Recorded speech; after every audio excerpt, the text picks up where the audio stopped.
사도행전 24장 1절에서 9절 말씀입니다. 닷새우의 대제사장 아나니아가 어떤 장로들과 한 변호사 더둘로와 함께 내려와서 총독 앞에서 바울을 고발하니라. 바울을 부르매 더둘로가 고발하여 이르되, 벨렉스 각하여, 우리가 당신을 힘입어 태평을 누리고 또 이 민족이 당신의 선견으로 말미암아 여러 가지로 개선된 것을 우리가 어느 모양으로나 어느 곳에서나 크게 감사하나이다. 당신을 더 괴롭게 아니하려 하여 우리가 대강 엽자옵나니 관용하여 들으시기를 원하나이다. 우리가 보니 이 사람은 전염병 같은 자라. 천하에 흩어진 유대인을 다 소요하게 하는 자요, 나사렛 이단의 우두머리라. 그가 또 성전을 더럽게 하려 함으로 우리가 잡았사오니 당신이 친히 그를 신문하시면 우리가 고발하는 이 모든 일을 아실 수 있나이다 하니, 유대인들도 이에 참가하여 이 말이 옳다 주장하니라. 아멘. 할렐루야. 오늘도 좋은 날입니다. 사도행전 24장 1절에서 9절 말씀 묵상입니다. 오늘은 벨렉스 앞에서 재판이라는 제목으로 말씀을 나누도록 하겠습니다. 사도 바울은 예루살렘에서 가이사랴로 후송이 되어 벨렉스 총독, 베스도 총독, 아그리빠 왕 앞에서 세 차례로 재판을 받게 됩니다. 그리고 무려 2년 동안 가이사랴에 머물게 됩니다. 생각해보면 바울의 인생은 복음을 전하는 동시에 끊임없는 고난과 역경의 연속이었습니다. 그런데 이것이 성경이 보여주는 그리스도인의 삶이기도 합니다. 그리스도인은 이 땅에서 영원히 살 사람이 아닙니다. 우리는 나그네입니다. 언젠가 영원한 본향에 들어가 하나님 앞에 서게 될 그날을 바라보면서 오늘 하나님께서 맡기신 길을 묵묵히 걸어가는 사람들입니다. 때로는 힘들어도 믿음을 지키고 손해를 보더라도 정직하고 사람들이 알아주지 않아도 하나님 앞에서 바르게 살아야 합니다.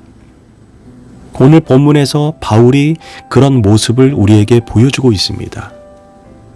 대제사장 아나니아와 장로들은 변호사 더둘로를 데리고 와서 벨렉스 총독 앞에서 바울을 고발합니다. 바울의 죄목은 세 가지라는 것입니다. 바울이 반란을 일으켰다는 것, 그리고 나사렛 이단의 우두머리라는 것, 마지막으로 성전을 더럽혔다는 것입니다. 특별히 더둘로는 바울을 가리켜 전염병 같은 자라고 비난합니다. 참 재밌는 표현입니다. 세상은 바울을 전염병이라고 불렀지만 바울이 전한 것은 죽음이 아니라 생명이었습니다. 오늘 우리도 어디에 가든 무엇인가를 퍼뜨리는 사람들입니다. 불평을 퍼뜨릴 수도 있고 갈등을 퍼뜨릴 수도 있습니다. 반대로 사랑을 퍼뜨리고 믿음을 퍼뜨리고 소망과 생명을 퍼뜨릴 수도 있습니다. 그리스도인은 복음의 영향력을 퍼뜨리는 생명의 사람이라는 것을 잊지 말아야 합니다. 그런데 더 중요한 것은 바울의 변론입니다. 바울은 더둘로의 말에 화내지도 않습니다. 바울은 상대방을 비난하지도 않습니다. 아첨하지도 않습니다. 그저 사실을 하나씩 말합니다. 더둘로는 벨렉스 총독에게 각하여라고 지나치게 높이며 아첨했지만 바울은 예의를 갖추면서도 진실하게 말합니다. 여기에는 중요한 차이가 있습니다. 예의는 상대방을 존중하는 것이지만 아첨은 내가 원하는 것을 얻기 위해 상대방을 높이는 것입니다.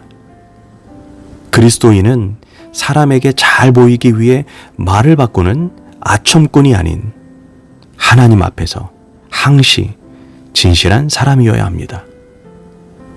바울은 자신에게 불리한 것은 숨기고 유리한 것만 말하지 않았습니다. 그는 항시 진실만을 말했습니다. 나는 내 조상의 하나님을 섬기고 율법과 선지자의 글을 믿으며 의인과 악인의 부활을 믿습니다. 그리고 16절에 이렇게 말합니다. 나는 하나님과 사람에 대하여 항상 양심의 거리낌이 없기를 힘썼습니다. 저는 이 말씀이 오늘 본문의 중심이라고 생각합니다. 바울에게는 세상에 권력이 없었습니다. 죄수였습니다. 재판을 받는 사람이었습니다. 그런데도 바울은 당당했습니다. 왜 그렇습니까? 양심의 거리낌이 없었기 때문입니다. 사람 앞에서는 얼마든지 자신을 포장할 수 있습니다. 그러나 심령과 폐부를 살피시는 하나님 앞에서 숨길 수 없습니다. 우리는 예수님을 믿는다고 하면서도 작은 거짓말과 타협을 쉽게 합니다. 교회에서는 믿음의 사람처럼 보이지만 세상에서는 다 인생이 그렇고 그렇지 이렇게 말하며 양심과 타협할 때가 얼마나 많습니까? 그러나 바울은 달랐습니다. 복음의 능력은 입으로만 증명되는 것이 아닌 삶으로 증명됩니다. 그리고 이것이 바울을 강하게 만들었습니다. 벨렉스 총독은 바울에게 특별한 죄가 없다는 것을 어느 정도 알고 있었습니다.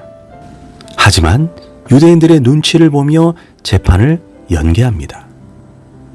그런데 놀라운 것은 사람의 눈으로 보면 이것이 바울에게 불행처럼 실패처럼 보였지만 하나님의 관점에서는 달랐다는 것입니다. 바울은 2년 동안 가이사랴 감옥에 갇혀 있었습니다.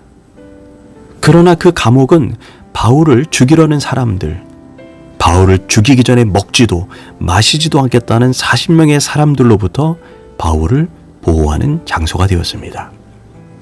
또한 그곳에서도 사람을 만나 복음을 전할 수 있었습니다.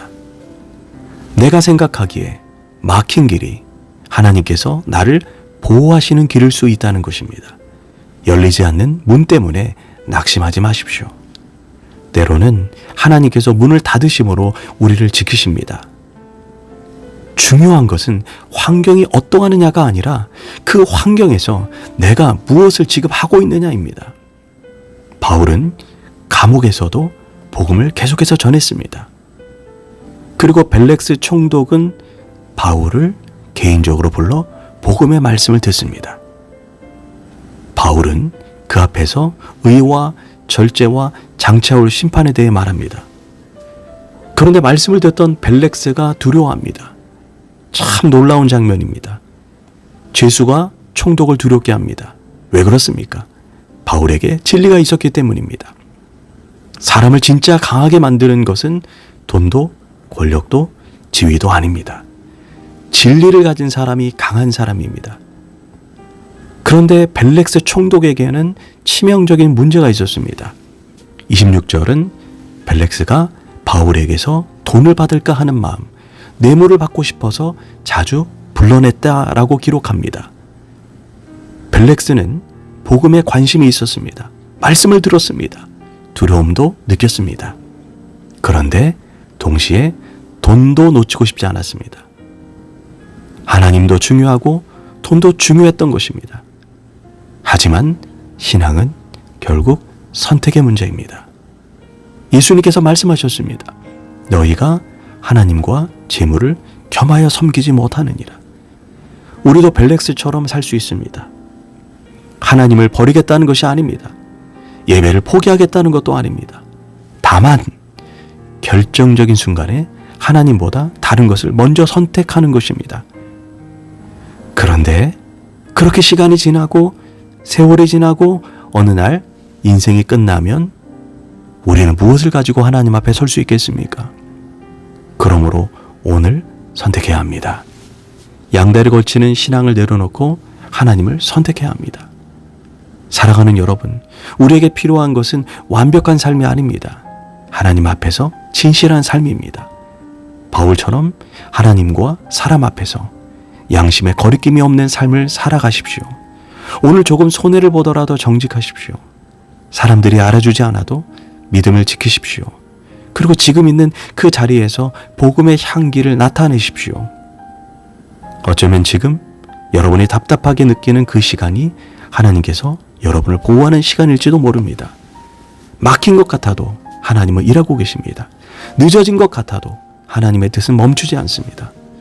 그리고 우리가 하나님을 선택한 순간 우리의 삶은 다시 하나님의 손에 붙들립니다. 오늘도 하나님과 사람 앞에서 부끄러움 없는 삶을 살아가며 우리의 삶을 통해 예수 그리스도의 향기가 흘러나가기를 축복합니다. 기도하겠습니다.